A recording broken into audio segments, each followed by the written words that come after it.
Suitor. When he speaks, the words fall out of his mouth, strung together with steel chain links like the tether for a pit bull. You look really good tonight, he says. Where does your family live, and do you have any brothers or sisters? He spits into his hands. The bar is dark, but you can see the silhouette of his throat through the shadows. His Adam's apple bobs as the words roll up. He coughs them into his palm. The man notices you staring. He smiles coyly and sips his drink to avoid eye contact. His sigh is a warm whiskey kiss on the tip of your nose. Sorry, he says. Don't be, you say. Thank you. The two words fall onto his lap. He scoops them into his hands with the others. Sentences sit in his large fist like piles of bracelets. He holds them out, palms up, a bowl of him.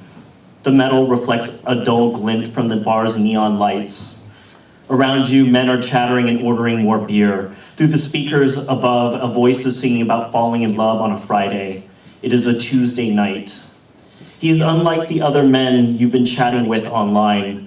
Those flaky boys from Grindr, those removed hookups off of Adam for Adam, and self-absorbed gym queens on Scruff. You've had a string of bad luck lately. Last week, you went out with a musician who couldn't stop boasting about himself between bites of pasta. Trust me, he said, I'm internet famous. Before him was a man who claimed you would love his lake house outside of Yosemite, the rental he owns on Maui, and how he found himself in India over the summer. You really should go sometime. Everything these men said felt like moats they were building around themselves. Their words came out unchained and existing only as noise. But this man is different. He is listening intently to what you have to say. He even reflects your own questions back at you. He has hazel eyes and no wrinkles yet. You went to school out east, he says. Or I went to school out east, he says. What about you? What is it you like about being a caseworker? He shares so little about himself that you take to filling in the gaps with what you can observe. The tone of his voice, his different facial expressions, his body language. You understand who he is in generalized terms, vague, but a welcomed relief. He is kind, he is patient, he likes to laugh, he doesn't drive a car, he's athletic, he doesn't care about money. You used to perform in your high school choir, he repeats after you. When his hands are full, he loads the chains into the pockets of his coat. When those pockets fill, he piles them onto the bar counter. Here, why don't you wear this? He holds out the sentence to you. At the end of the chain is a small padlock, dangling like an open charm. He uses it to close the loop around your wrist when you hold your hand out. He pulls out, I don't really go out anymore, and should I get us another round from his pockets and clasp them around your biceps, a pair of heavy metal armbands. How would you like to come back to my place and finish the night there? He takes from his mouth and drapes around your neck. The chain is warm from the heat of his insides.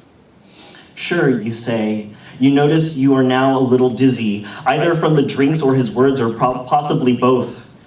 He clicks the padlock closed around your neck and it sits above your sternum.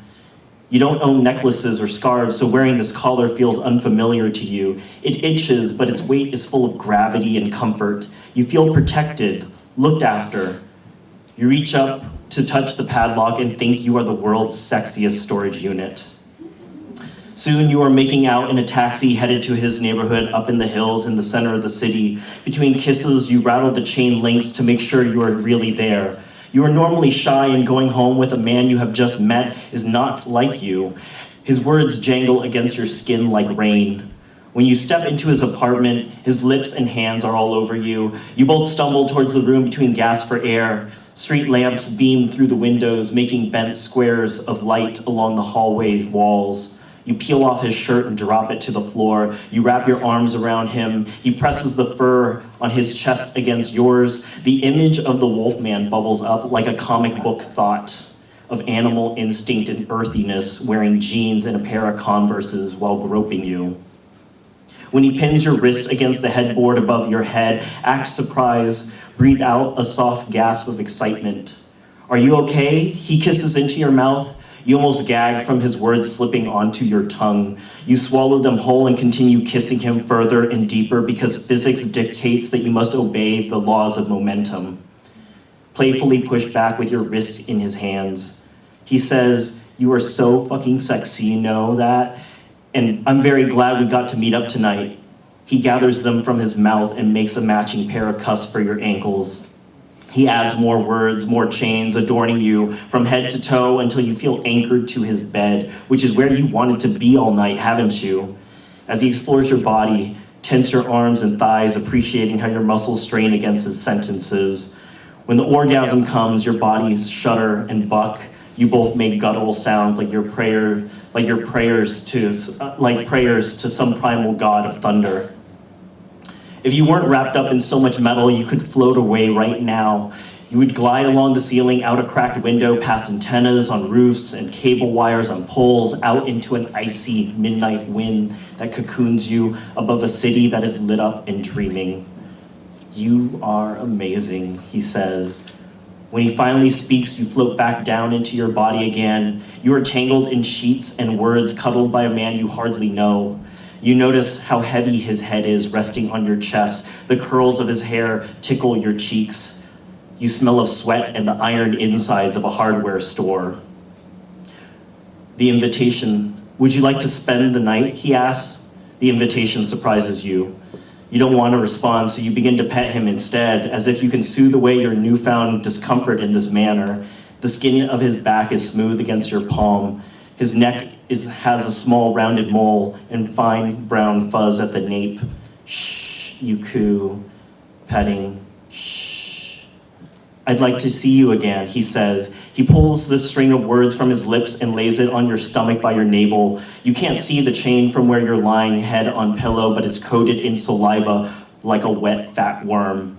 You distract yourself by looking around his room, filling in the gaps of who he must be based upon his possession.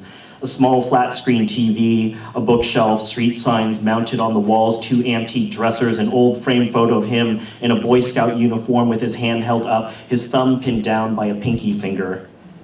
"I think I might love you," he blurts out. And now you are seized by an urge to take flight. The need to get the hell out of here is vast, sweeping. You figure you will excuse yourself to the bathroom, you will wash your face and call for a ride, you will put on your clothes in the dark and tell him you had a great time. "I need to pee," you say. And as you sit up, you notice how light the chains are. They feel suddenly brittle. You hold up your left arm and shake it. The "what kind of movies do you like" around your wrist clinks weakly. You don't mean to reach up and pluck at the padlock around your neck. You just want to test its hold, but when you pull, the links break. They all break. The halo of words on your head, the cuffed sentiments up and down your limbs, everything crumbles like chalky, hollowed out nickels. The air is now thick with metallic dust and debris. You both cough. When everything settles, your bodies are covered in powdery rust and words disconnected from their context. Maid, cool, bakery, guys, running, buses, grab, pups. The lone word "and" is sticking to the side of the man's shoulder like a meaningless clue. It is not until you glimpse into his face that you notice him wearing a muted, wide-eyed look of shame. The room is cold, and for the first time tonight, you are truly naked. And even though there is nothing holding you there, you find yourself unable to move.